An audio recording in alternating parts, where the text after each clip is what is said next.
नमस्कार। पूर्व प्रधानमंत्री अटल बिहारी वाजपेयी ये कहा करते थे कि हम दोस्त तो बदल सकते हैं लेकिन पड़ोसी नहीं। प्रधानमंत्री नरेंद्र मोदी ने भी एक बार कहा था कि कभी कभी ऐसे पड़ोसी मिल जाते हैं जो सरदर्द होते हैं।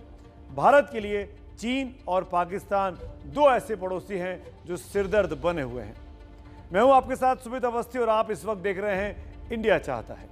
चीन से हिंदुस्तान ही नहीं बल्कि पूरी दुनिया को कोरोना जैसी महामारी मिली, तो पाकिस्तान से हिंदुस्तान को आतंकवाद का दर्द लगातार मिल रहा है और अब ये दर्द तो पूरी दुनिया में फैलता जा रहा है। लेकिन आज बात भारत की। जम्मू और कश्मीर में पिछले 6 दिनों में 4 आतंकी हमले इसके सबूत हैं। तो आज 29% इंडिया ये जानना चाहता है कि कोरोना का नया म्यूटेंट डेल्टा प्लस बच्चों के लिए कितना खतरनाक है, जबकि 17% इंडिया ये जानना चाहता है कि जम्मू में ड्रोन से आतंकी हमले का जवाब क्या ड्रोन स्ट्राइक है। वहीं 17% लोग ये भी जानना चाहते हैं कि पीएम मोदी के कश्मीर डायलॉग से बौखलाए पाकिस्तान की साजिश है आतंकवाद की तमाम घटनाएं, और उसकी साजिश की परतें अब खुल रही हैं। श्रीनगर में वहां इस वक्त भी आतंकियों के साथ एक बड़ा एनकाउंटर चल रहा है। बताया जा रहा है कि एक बड़ा आतंकी कमांडर और एक विदेशी आतंकी इस वक्त सुरक्षा बलों के घेरे में है। मुठभेड़ में अब तक सीआरपीएफ के 2 जवान जख्मी हुए हैं। एनकाउंटर की कुछ देर पहले की तस्वीरें आपको दिखाते हैं। श्रीनगर के मलहोरा इलाके में कुछ इस तरह से सुरक्षा बलों ने घेरा डाला। देखते ही देखते पूरे इलाके को घेर लिया गया। खबर थी कि अंदर इमारत में 2 आतंकी छिपे हैं, लेकिन जान का नुकसान ना हो इसलिए सुरक्षा बलों ने पहले लोगों को बचाने की कोशिश की।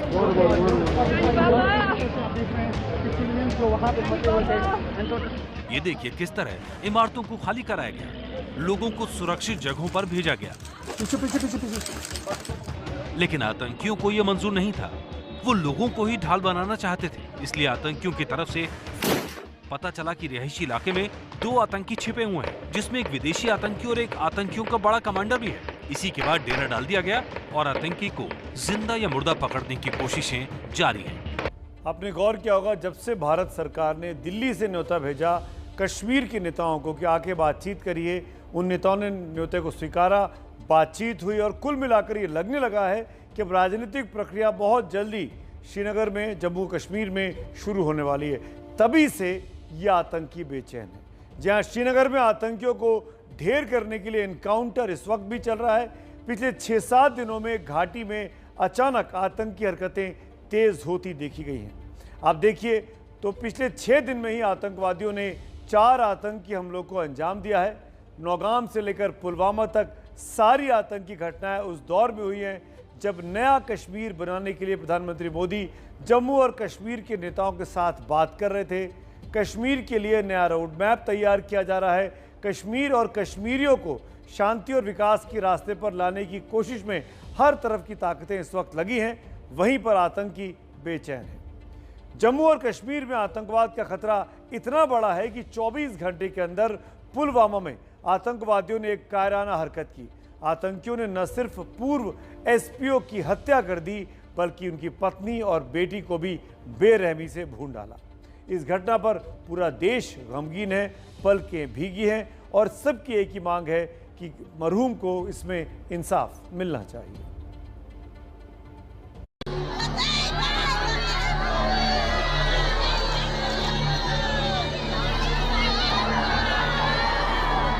ये फैमिली इसी के साथ खत्म हो चुकी है।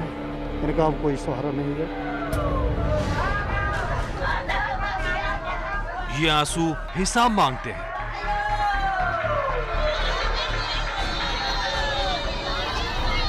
फैमिली में कोई भी इनका पालन करने वाला नहीं है। अपने हिस्से का तेजाब मांगते हैं।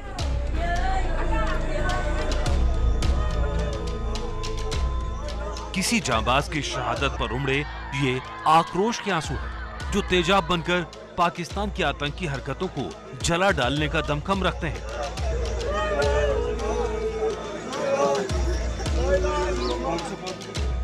ये अर्थी भारत माता की उस लाल की उठी है जिसने अपने खून से हिंदुस्तान के हिफाजत वाली तकरीर लिख दी। पुलवामा के अवंतीपोरा में एसपीओ फयाज अहमद की देशभक्ति पाकिस्तान के टट्टू आतंकवादियों को रास नहीं आई और फिर रात के अंधेरे में आतंकवादियों ने एसपीओ, उनकी पत्नी और बेटी की हत्या कर दी। हमने सिर्फ फायरिंग की आवाज़ सुनी और आवाज़ सुनकर हम लोग जाए मौके पर पहुंचे। यहाँ पर बहुत सारे लोग थे, उन्होंने उनको उठाया वगैरह। इस जनाजे का शोक हिंदुस्तान को है। साथ ही इस जनाजे में उमड़ी भीड़ बता रही है कि 5 साल में कश्मीर कितना बदल गया है। अब किसी आतंकवादी के लिए नहीं, बल्कि राष्ट्रवादी और देशभक्त जवान के लिए हिंदुस्तान का कंधा लगता है और आंखों से संवेदना के आंसू उतरते हैं।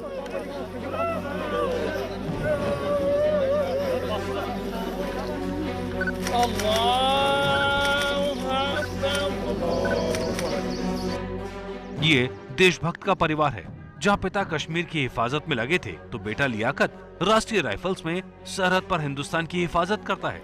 सिर्फ फयाज अहमद का परिवार ही नहीं, समूचा देश आज उनके शोक में शामिल है। जम्मू कश्मीर में पाकिस्तान समर्थक आतंकी लगातार कोशिश कर रहे हैं कि खौफ का माहौल पैदा किया जाए ताकि लोग चुनावों से दूर रहें, ताकि कश्मीर में शांति ना लौट पाए। पाकिस्तान की शह पर आतंकवादियों ने ये कायराना हरकत की है। सुरक्षा बल अब आतंकियों की तलाश कर रहे हैं। सामने ये भी आ रहा है कि हमले में शामिल 2 आतंकियों में से एक विदेशी था। हम लोग को बहुत दुख है और बहुत जल्दी इसको आइडेंटिफाई करके इसको न्यूट्रलाइज करेंगे। तो कुछ जानकारी मिली कि इस आउटफिट से है? ऑब्वियसली इस एरिया में जो मूवमेंट है जैश मोहम्मद का है, इस लोकल एरिया में ये जैश का ही होगा। पाकिस्तान हाय हाय, पाकिस्तान हाय हाय, पाकिस्तान हाय हाय, पाकिस्तान। इस वारदात से कश्मीरी नहीं, जम्मू में भी काफी गुस्सा है। यही वजह है कि लोगों ने पाकिस्तान का झंडा जलाकर विरोध जताया।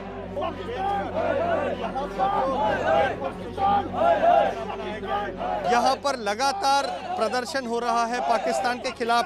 पाकिस्तान का झंडा भी फूंका गया है, लगातार नारेबाजी हो रही है। गुस्सा यहाँ पाकिस्तान के खिलाफ है लोगों का। कि ये बातें बर्दाश्त नहीं हो रही और वो जो अंदर लोग बैठे हुए हैं, वो जो लोग पाकिस्तान के विषय के अंदर बात करना चाहते हैं, पहले उनको पकड़ करके तिहाड़ जेल बंद करो और फिर पाकिस्तान पर हमला करो। कश्मीर के लिए बदलाव का दौर है, क्योंकि अवंतीपोरा आतंक पीड़ित इलाकों में शामिल रहा है। ये तस्वीरें अब से करीब 7 साल पहले की है, जब अवंतीपोरा में आतंकी की मौत के बाद आतंकियों के जनाजे में भीड़ उमड़ती थी। तब मंच पर आतंकी बंदूकों के इशारे पर पाकिस्तान और आजादी के नारे लगवाते थे। अनुच्छेद 370 हटने से पहले तक पाकिस्तान ने युवाओं को बरगलाकर उनके हाथ में पत्थर थमा दिए थे, लेकिन पिछले कुछ सालों में आतंक का साया कम होते ही कश्मीर में शांति लौट आई है और यही बात आतंकियों को रास नहीं आ रही। किस हद तक बौखलाए आतंकी, उसकी एक और तस्वीर अब आपको बताते हैं। आतंकवादियों ने अब जम्मू और कश्मीर में आतंकी हमला करने के लिए एक नया हथियार इस्तेमाल करना शुरू किया है और वो है ड्रोन। जहां जम्मू एयरफोर्स स्टेशन पर ड्रोन से आतंकी अटैक के बाद यह सवाल उठता है कि ऐसी हरकत करने वालों को क्या मुंहतोड़ जवाब नहीं मिलना चाहिए? क्या ये जवाब बिल्कुल वैसा नहीं हो सकता जैसा सर्जिकल स्ट्राइक या एयर स्ट्राइक के समय हुआ था? आतंक के सरपरस्तों ने जो गुनाह किया है, वो चाहे जितना छिपने की कोशिश करें, उन्हें सजा जरूर दी जाएगी। लेकिन आतंकी हमला करने वाले सुधरने का नाम नहीं ले रहे। अगर ऐसा होता तो इस बार ड्रोन से आतंकी हमला नहीं होता। पाकिस्तान एक तरफ तो सीज फायर करता है और दूसरी तरफ इस प्रकार की घिनौनी हरकतें करके भारत की प्रभुसत्ता को चैलेंज करता है। हमें सतर्क रहना होगा। एक धमाके से एयरफोर्स स्टेशन की एक इमारत की छत को नुकसान हुआ, दूसरे धमाके से खाली जमीन पर गड्ढे हो गए। शनिवार देर रात जम्मू के एयरफोर्स स्टेशन पर हुए धमाके भले ही कम तीव्रता के थे, लेकिन उनकी गूंज दूर तक सुनाई दे रही है, क्योंकि अपनी तरह का ये पहला हमला है जिसमें ड्रोन से विस्फोटक गिराए जाने का शक है। ये धमाके एयरफोर्स स्टेशन के टेक्निकल एरिया में हुए, इसके साथ ही जम्मू एयरपोर्ट भी सटा हुआ है। सूत्रों से मिली जानकारी के मुताबिक इस हमले में हाई ग्रेड एक्सप्लोजिव का इस्तेमाल हुआ। ये विस्फोटक RDX या TNT हो सकता है। शक है कि हमले में इस्तेमाल ड्रोन को सीमा पार से चलाया जा रहा था। जम्मू कश्मीर का जो डेमोक्रेटिक प्रोसेस है, जो डेवलपमेंट का प्रोसेस है, जिससे कि जम्मू कश्मीर के आखिरी व्यक्ति तक विकास पहुंचे, और इस तरह की जो डिस्ट्रक्टिव फोर्सेस हैं, डिफीटेड डिस्ट्रक्टिव फोर्सेस, उनको उसका मुंह तोड़ जवाब मिलेगा। जांच एजेंसियों को अभी एयरपोर्ट हमले में इस्तेमाल ड्रोन का कोई हिस्सा नहीं मिला है। आशंका जताई जा रही है कि शायद इस हमले को अंजाम देने के बाद ड्रोन वापस सुरक्षित लैंड हुआ होगा। इस हमले में सेना के 2 जवान मामूली रूप से जख्मी हुए, लेकिन आतंक के बढ़ते खतरे का जख्म कहीं ज्यादा है। इतनी मल्टीपल एजेंसीज के ऊपर से ड्रोन उड़ाना, वो भी रात के समय में, वो लगभग नामुमकिन दिखता है, क्योंकि ड्रोन को इतनी सारी एजेंसीज, कोई ना कोई एजेंसी ज़रूर उसको डिटेक्ट कर लेती। तो ऐसे में 25 किलोमीटर जो फासला है, अगर आप एरियल देखें तो करीब 18 किलोमीटर के आसपास का आता है, तो वहाँ से ड्रोन उड़ाना लगभग मुश्किल है। और आशंका यही जताई जा रही है कि ये जो एयरफोर्स स्टेशन है, इसके आसपास काफ़ी रिहायशी इलाका है, तो वहाँ से किसी की छत से भी या किसी के आतंकी के मददगारों ने इस ड्रोन को उड़ाया होगा। वायुसेना ने भी आधिकारिक तौर पर स्वीकार किया है कि एयरफोर्स स्टेशन पर हुआ हमला ड्रोन से हुआ। वायुसेना ने जम्मू पुलिस थाने में भी FIR कराई। लेकिन कहानी यहीं खत्म नहीं हुई है। जम्मू में एयरफोर्स स्टेशन पर शनिवार रविवार की आधी रात को हुए ड्रोन हमले के कुछ ही घंटों के बाद जम्मू के अति संवेदनशील कालूचक मिलिट्री स्टेशन में भी 2 ड्रोन देखे गए। वहां तैनात क्विक रिएक्शन टीम ने इन ड्रोन्स के ऊपर फायरिंग की, लेकिन उससे पहले ही दोनों ड्रोन उस मिलिट्री इलाके से वापस चले गए। कालूचक मिलिट्री स्टेशन में दिखे दोनों ड्रोन की तलाश के लिए सेना की ओर से व्यापक सर्च ऑपरेशन चलाया जा रहा है। लेकिन सबसे बड़ा सवाल यह है कि क्या हिंदुस्तान उन आतंकियों को करारा जवाब देगा जो अब ड्रोन के जरिए तबाही फैलाना चाहते हैं। जम्मू से अजय बाचलू की रिपोर्ट। भारत में पाकिस्तान की तरफ से आतंकवादी हमले होते रहे हैं, लेकिन यह पहला मौका है जब ड्रोन से ये आतंकी अटैक हुआ। यूं तो हर आतंकवादी हमला भयानक होता है, लेकिन इस ड्रोन अटैक का खतरा सबसे बड़ा और सबसे ज्यादा है।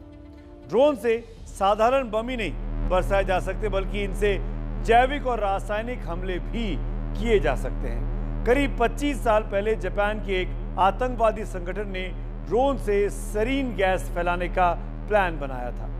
ड्रोन के साथ खासियत यह है कि यह कम ऊंचाई पर उड़ान भर सकता है और ये रडार की पकड़ में नहीं आता, इसीलिए इसके जरिए कोई भी हमला करना आसान हो जाता है। ड्रोन हमले में किसी आतंकवादी की जान पर भी खतरा होता नहीं कि ना ही उनके पकड़े जाने का कोई खतरा होता है, और दूसरे किस्म के आतंकी हमलों की तुलना में ये बेहद सस्ता भी पड़ता है। ड्रोन का इस्तेमाल मानवता की हिफाजत के लिए हो सकता है। इसके जरिए किसी चीज की निगरानी की जा सकती है। कई देशों ने ड्रोन का इस्तेमाल सर्विलांस के लिए पहले से किया हुआ है। ड्रोन एक मानव रहित छोटा सा विमान होता है। ये रिमोट से चलाया जाता है। 1990 के दशक में अमेरिका ने इसका इस्तेमाल शुरू किया था। अमेरिका ने पहले इसका इस्तेमाल मिलिट्री सर्विलांस के लिए किया, लेकिन बहुत जल्द ही शूटिंग, पिक्चर लेने से लेकर सामान की डिलीवरी तक के लिए इसका इस्तेमाल होने लगा। लेकिन जल्द ही इसका इस्तेमाल आतंकी वारदातों को अंजाम देने के लिए भी अब किया जा रहा है। ड्रोन अटैक धीरे धीरे खतरनाक हो सकते हैं, ऐसा पता चल रहा है। मध्य पूर्व के देशों में आतंक का उदय ड्रोन अटैक की मुसीबत लेकर आया। ड्रोन का इस्तेमाल आतंक फैलाने में हुआ तो आतंक का सफाया करने के लिए भी इसका इस्तेमाल किया गया है। साल 2000 तक ड्रोन का इस्तेमाल अधिकतम कहीं किसी निगरानी के लिए होता था, लेकिन 2001 में 9/11 की घटना ने सब कुछ बदल कर रख दिया। अमेरिका ने अफगानिस्तान में आतंक के सफाई के लिए प्रीडेटर ड्रोन्स पर हथियार लगाए। अमेरिका ने सबसे पहले अक्टूबर 2001 में अफगानिस्तान में ड्रोन स्ट्राइक की थी।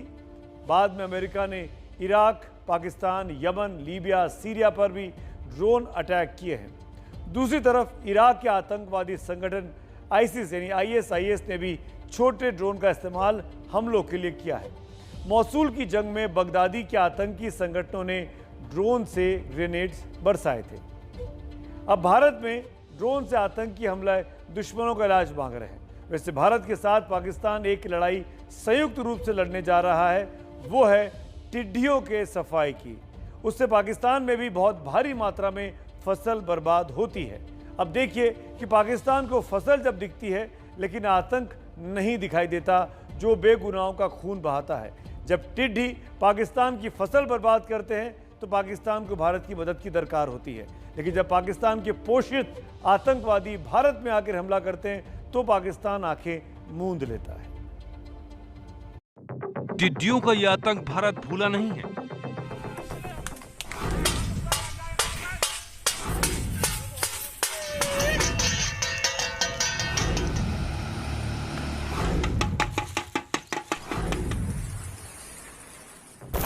ईरान के दक्षिणी पश्चिमी इलाकों में टिड्डियों के अंडे से नई खेप तैयार होकर हमला करने फिर निकल पड़ेगी, लेकिन इस बार टिड्डियों के साझा दुश्मन हैं भारत, ईरान और पाकिस्तान।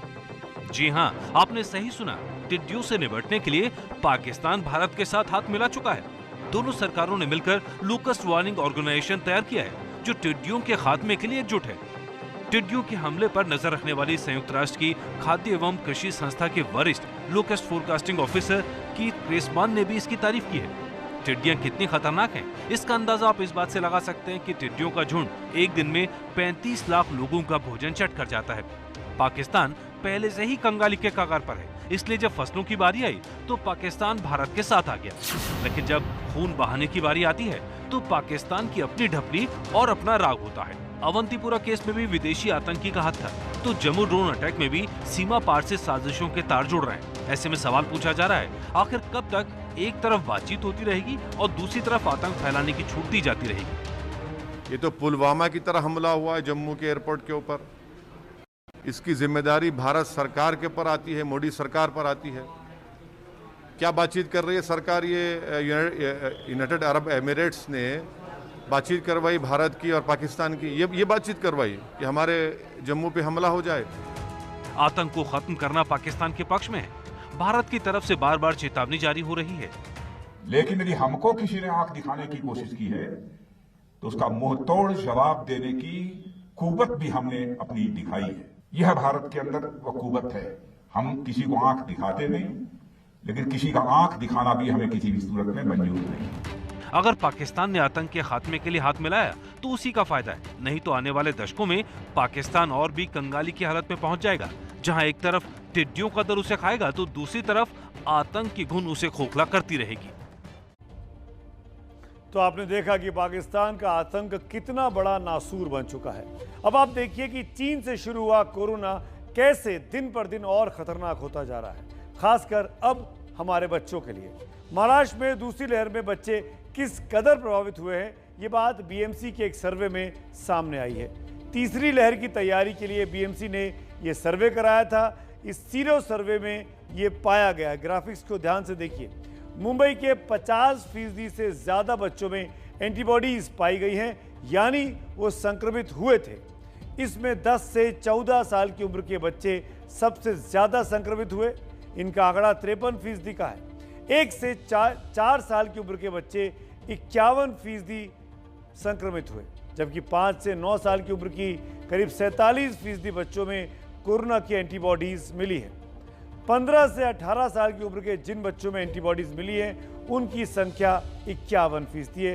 यानी मोटा मोटी ये मान के चलें, हर उम्र के 0 से लेकर 18 तक के करीब 50% बच्चों को कोरोना हुआ था, यानी एंटीबॉडीज उनमें पाई गई हैं। इस सर्वे के लिए 1 अप्रैल से 15 जून तक के सैंपल जुटाए गए थे। जांच के लिए 2176 नमूने लिए गए। सर्वे की रिपोर्ट बताती है कि दूसरी लहर में मुंबई में बच्चे किस कदर प्रभावित हुए। सबसे बड़ी चुनौती अब तीसरी लहर में बच्चों को डेल्टा प्लस वेरिएंट से बचाने की है, क्योंकि महाराष्ट्र में डेल्टा प्लस के जो मामले अब तक सामने आए हैं वो देश में सबसे ज्यादा हैं। और साथ ही दुख की बात यह है कि महाराष्ट्र में जितने मामले सामने आए हैं उसमें बच्चों में भी डेल्टा प्लस के सिम्टम्स दिखाई दिए हैं। देखिए मेरे सहयोगी रौनक कुकड़े की ये खास रिपोर्ट।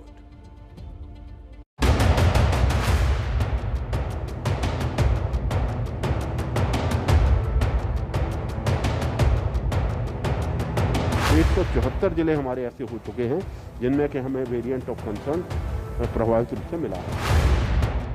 बढ़ने लगा है डेल्टा प्लस का कहर। महाराष्ट्र समेत 12 राज्यों में डेल्टा प्लस का वायरस।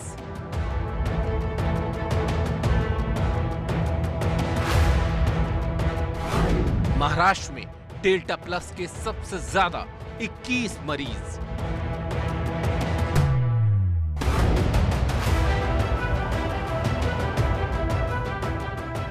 इक्कीस में से 4 मरीज 18 साल से कम उम्र के बच्चे।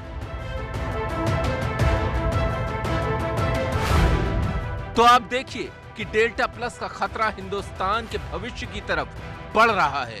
दूसरी लहर में डेल्टा वेरिएंट ने मौत का तमाशा किया था और अब उससे भी खतरनाक डेल्टा प्लस का खतरा देश के सामने खड़ा है। उससे भी बड़ा खतरा यह है कि इस वायरस से नन्हे मुन्नों को बचाना बेहद जरूरी है। सिर पर नाच रहे इस खतरे को समझिए। ये उन्हीं लोगों में ज्यादा हो रहा है जो वैक्सीन नहीं लगवाए हैं, those who are unvaccinated, those who are young. Delta plus में ये खासियत है कि ये इम्यूनिटी को भी ओवरकम करता है, इसलिए ये चिंता का विषय है।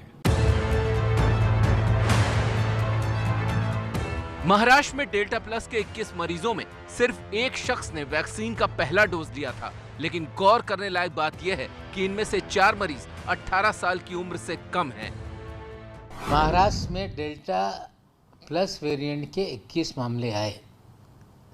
डाटा ये बताता है कि 21 लोगों में सिर्फ एक ही व्यक्ति ने पहला डोज का वैक्सीनेशन किया था, जिसके कारण ये सिद्ध हो रहा है कि अगर वैक्सीनेशन बड़े पैमाने पे होगा तो कोविड-19 का वायरस चाहे डेल्टा हो, डेल्टा प्लस हो, उससे लोगों को खतरा कम होगा। एक्सपर्ट मानते हैं कि अगर वैक्सीन लगी होगी तो डेल्टा प्लस का खतरा कम होगा, लेकिन देश में बच्चों के लिए वैक्सीन अभी तैयार नहीं हुई, ट्रायल चल रहे हैं। ऐसे में अगर डेल्टा प्लस तेजी से फैला तो खतरे की जद में 18 से कम वाले बच्चे होंगे।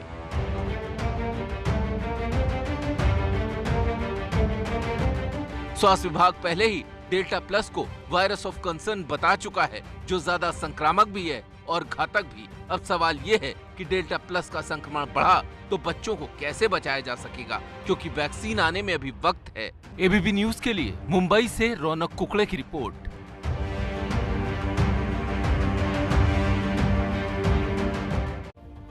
और जैसा कि हम इंडिया चाहता है बताते रहे कि बच्चों के लिए भारत में अभी वैक्सीन के ट्रायल चल रहे हैं, लेकिन हम बच्चों की वैक्सीन को ट्रायल के नाम पर लंबा नहीं टाल सकते हैं।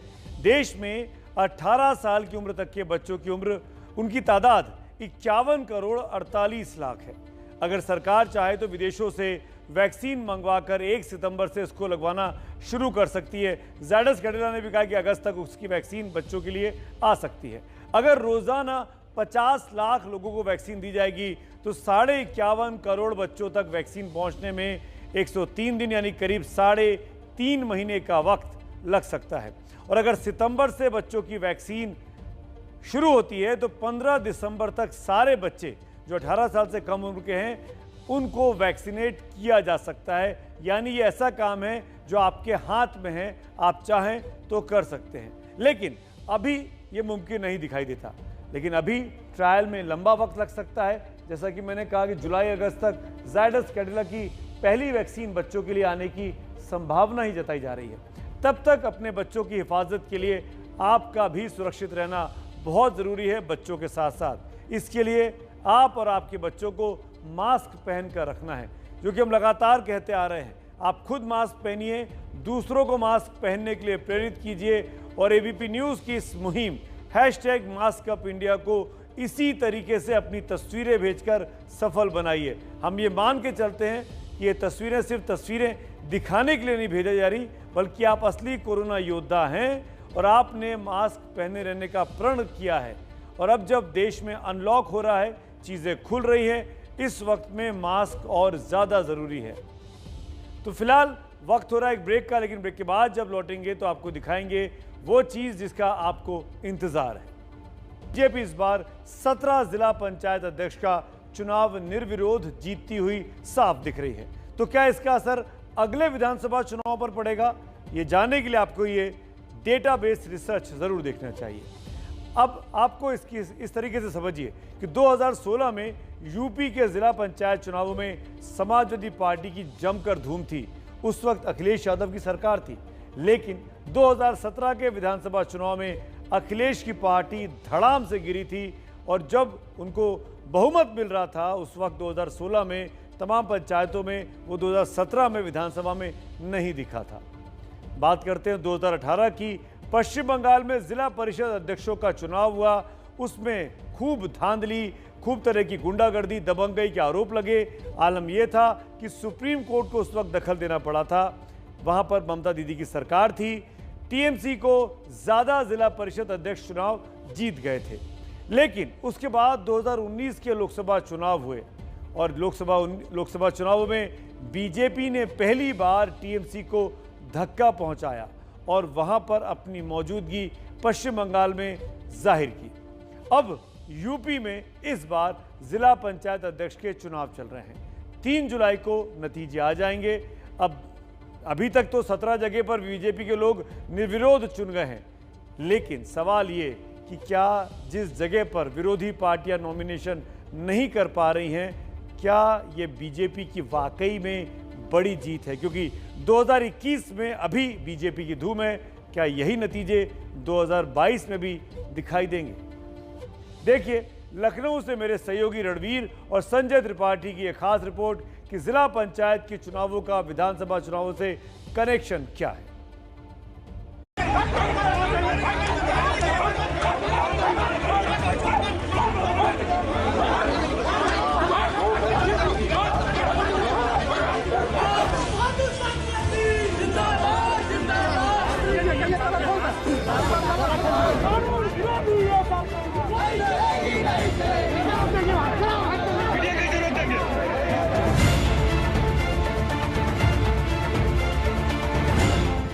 सत्ता की ताकत आखिरी पायदान यानी जिला स्तर और पंचायतों तक पहुंचे, इसीलिए 90 के दशक में पंचायत चुनावों की व्यवस्था की गई थी। लेकिन किसे पता था कि इस आखिरी पायदान पर लोकतंत्र बाहुबल के आगे घुटने टेक देगा। गोरखपुर की इस तस्वीर में समाजवादी पार्टी के पूर्व जिला पंचायत अध्यक्ष पीटे जा रहे हैं और उन्हें गेट से बाहर निकाला जा रहा है। आरोप बीजेपी के समर्थकों पर है। पुलिस चुपचाप तमाशा देख रही है।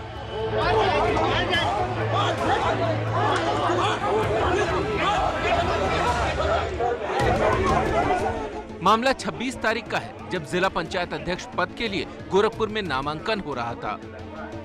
पहले तो समाजवादी पार्टी के घोषित प्रत्याशी नामांकन कराने नहीं आए। आनन फानन में एसपी ने प्रत्याशी बदला तो वह नामांकन कराने के लिए गेट के अंदर घुस नहीं पाया। समय गुजर गया, सिर्फ बीजेपी की प्रत्याशी का नामांकन हुआ और उनका निर्विरोध चुना जाना तय हो गया।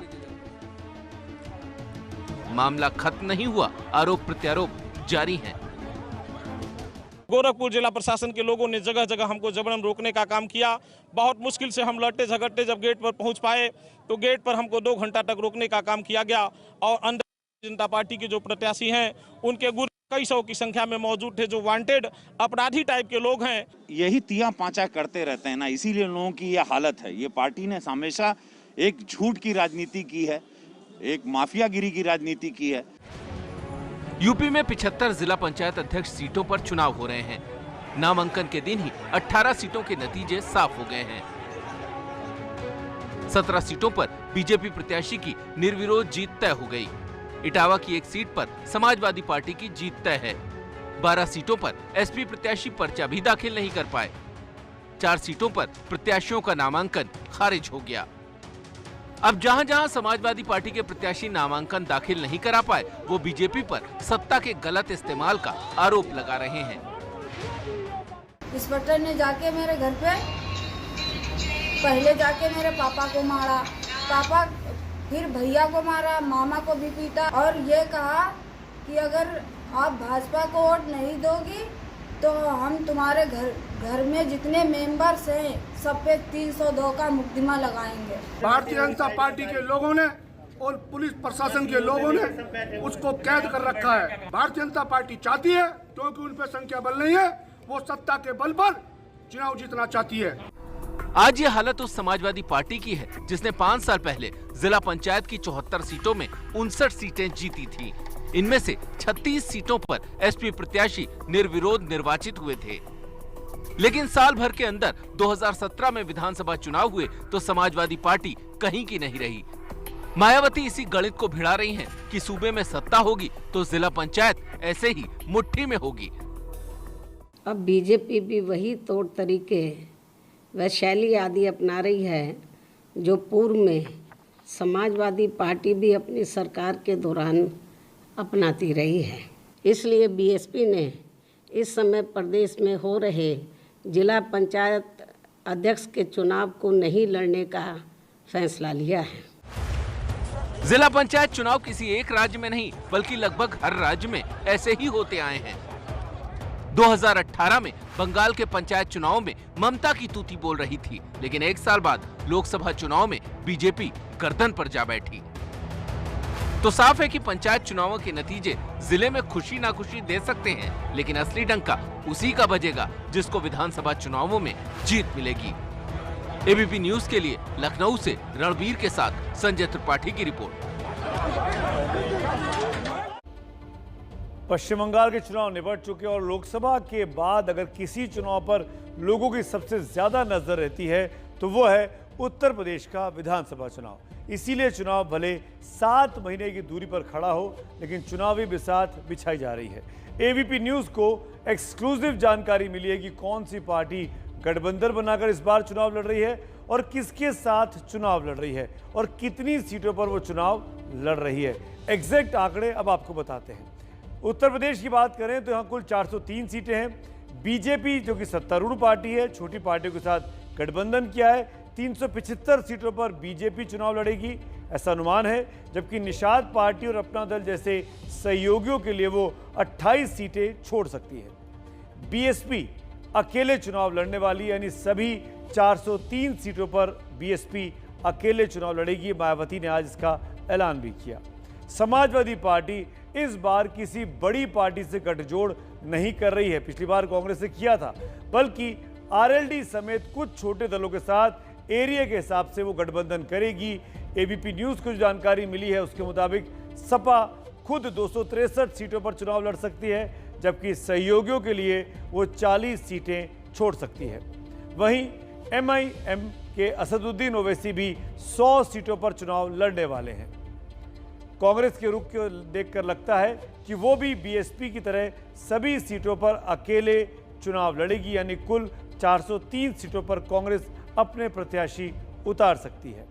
तो देखा जाए तो उत्तर प्रदेश में जीत के कई दावेदार पार्टियां और मोर्चे हैं। जिस तरीके से विपक्ष की कई धुरी बन रही हैं, उसमें फायदा अगर किसी का दिखता है तो वो सत्तारूढ़ भारतीय जनता पार्टी का, क्योंकि उसके विरोधी अलग अलग चुनाव लड़ रहे हैं। सब अपने अपने दम पर यूपी को जीतना चाहते हैं। देखिए मेरे सहयोगी पंकज झा की ये खास रिपोर्ट। यूपी को बचाना है, बचाना है। बीएसपी को सत्ता में लाना है व जरूर लाना है।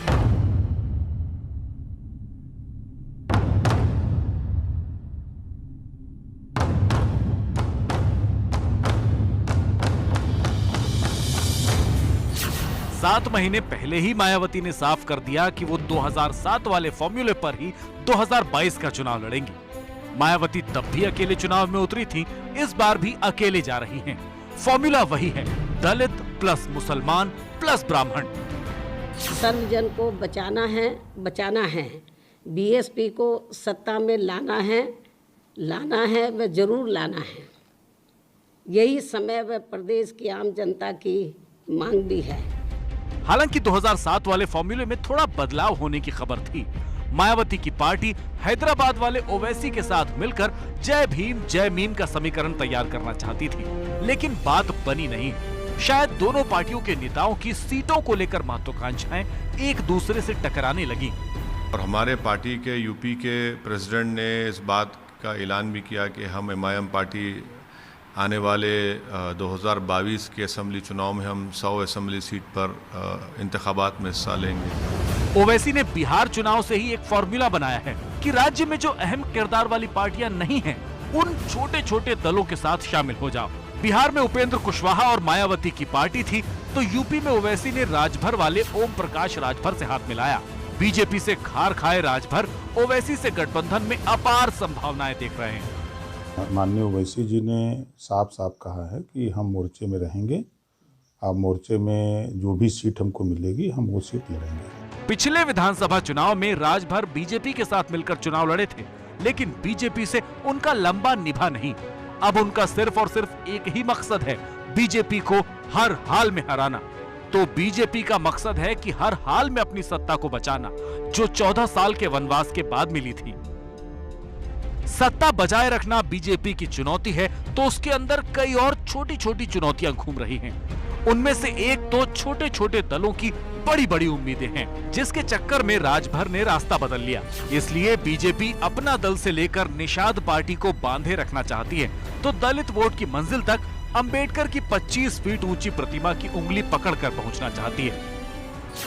बिहार वाले एक सहयोगी सनफ मल्लाह जिस तरह यूपी में आ रहे हैं, उससे बीजेपी को कुछ मदद मिल सकती है, मल्लाह वोट के लिए और दूसरे सहयोगियों को काबू में रखने के लिए। लेकिन उसी बिहार से सिरदर्दी बन सकते हैं नीतीश कुमार, जिनको यूपी चुनाव में हिस्सा चाहिए। यद्यपि मैंने योगी जी से भी बातचीत की है कि नीतीश कुमार जी की जो एक्सेप्टेबिलिटी है और जो उनकी पिछड़े वर्ग में यूटिलिटी है, उसका आप इस्तेमाल करें तो जेडीयू तालमेल के लिए तैयार है। यूपी की चुनावी राजनीति में एक अहम खिलाड़ी हैं अखिलेश यादव। ममता की बंगाल विजय की तर्ज पर वो यूपी विजय देखना चाहते हैं, यानी खेला होबे की जगह खेला होई। पर हमने कसम उठाई है कि सबका दर्द मिटाएंगे, जैसे पहले हम साथ रहे इस बार भी साथ निभाएंगे, सुख दुख में साथ निभाया है, सुख दुख में साथ निभाएंगे। अब फॉर्मूला ममता का है, तो अपने लिए भी अखिलेश अब ममता को सारथी के रूप में देखना चाहते हैं। तो चुनाव से ठीक 7 महीने पहले उत्तर प्रदेश के सभी बड़े किरदार अपनी अपनी स्क्रिप्ट के साथ तैयार हैं, लेकिन विपक्ष का अलग अलग होकर चुनावी मैदान में उतरना बीजेपी के लिए क्या फायदेमंद हो सकता है? क्योंकि जब भी आमने सामने की लड़ाई हुई है तो बीजेपी के लिए रास्ता थोड़ा मुश्किल रहा है, लेकिन इस बार तो विपक्ष कई मोर्चों में बट गया है। और हाँ, मोर्चे से एक बात याद आ रहा है, वो ये कि कांग्रेस भी तो है, जो न 3 में दिख रही है और न ही 13 में। हाँ, प्रियंका अगले महीने से लखनऊ में डेरा डाल लेंगी, लेकिन कांग्रेस की यूपी वाली राजनीति टोकन राजनीति से ज्यादा नहीं दिखती। एबीपी न्यूज के लिए पंकज झा की रिपोर्ट।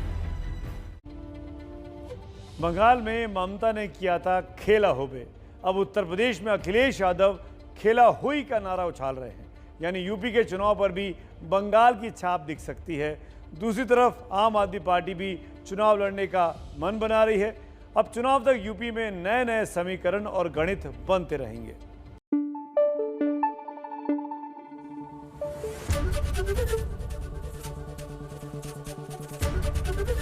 एबीपी न्यूज आपको रखे आगे।